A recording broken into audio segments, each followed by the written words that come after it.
There is a moment that happens to almost everyone in Expedition 33. You switch characters, you start running, and suddenly something feels off. The camera hasn't changed, the world hasn't changed, but your brain immediately asks the question, why does this feel slower? And if you've spent time exploring as Luna, you know that feeling exactly. Because when you stop using her, the game doesn't just feel different, it feels heavier. And that leads to a quiet suspicion we don't always say out loud. Is Luna actually faster? Or is she messing with our heads? On paper, Luna shouldn't stand out this much, but visually she does everything differently. Other characters run, they stomp, they swing their arms, they breathe like they're hauling gear uphill. Luna doesn't run at all, she floats. No visible effort, no struggle, no urgency. She looks like she belongs in motion, instead of fighting against it. And that alone primes your brain to assume speed. Expedition 33 players almost never say Luna is faster, they say she feels faster. She probably isn't, but she feels like she is. I know she's not faster, but it matters. That phrasing is important, because we already sense that is psychological, even if we can't explain why. And once enough people independently describe the same illusion, you know something intentional is happening. So let's dive into details, why Luna motion feels faster. One of the biggest differences isn't visual, it's audio. Most characters feel movement with noise, footsteps, breathing, armor, fabric. Those sounds create rhythm, and rhythm makes time noticeable. Luna removes that entirely. No footsteps, no repetitive sound loop. Your brain loses its internal stopwatch, and when time becomes harder to measure, distance feels shorter. Silence doesn't just feel peaceful, it feels fast. Luna's animation never aggregates effort. Other characters have big arm swings, heavy footfalls, visible strain. Those animations suggest resistance. Luna's movement is constant and smooth. No acceleration spikes, no visible slowdown.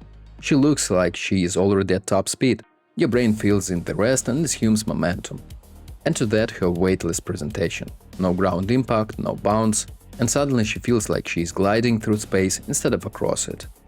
There is also a camera in Expedition. Running animation subtly shake it, just enough to create friction. Luna's glide minimizes that. Less vertical movement, less jitter, more stability. In real life, smooth motion usually equals faster travel. Trains, planes, highways. Your brain applies the same logic here. Smoothness reads as efficiency. Efficiency reads as speed. There's one more part that gets overlooked. Running as other characters isn't just noisy, it can be stressful. Panting, stomping, chaotic motion.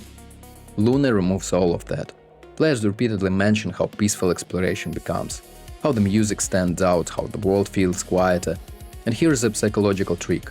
Stress stretches time. Calm compresses it.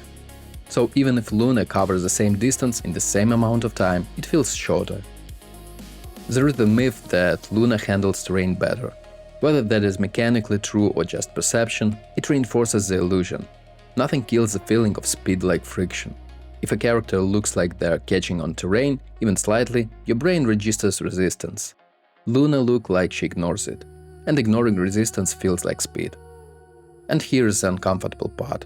If we will compare run time, switch characters back and forth, the result is the same. Luna isn't faster, the numbers don't change. Distance per second stays the same. There's no hidden speed buff. Traversal speed is standardized. So, if she is not faster, why does the illusion survive testing?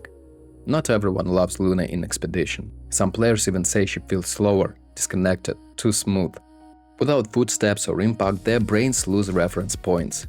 They need feedback to feel momentum, which proves something important. This isn't about speed, it's about sensory preference. Games aren't spreadsheets, they are experiences. Players don't remember meters per second, they remember how movement felt. And Luna turns traversal into flow instead of effort, drifting instead of running. Once your brain adapts to that baseline, everything else feels loud, heavy, and slow by comparison. The developers actually didn't need to make her faster. They changed sound, animation, weight, rhythm, and let psychology do the rest.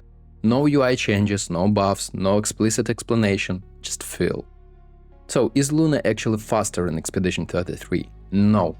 But does she feel faster? Absolutely. And in a game built around atmosphere, exploration, and mood, that feeling might matter more than the truth ever could. Thanks for watching, hit that like button, subscribe for more expedition lore and guides, and be strong through your own journey to the painter's core.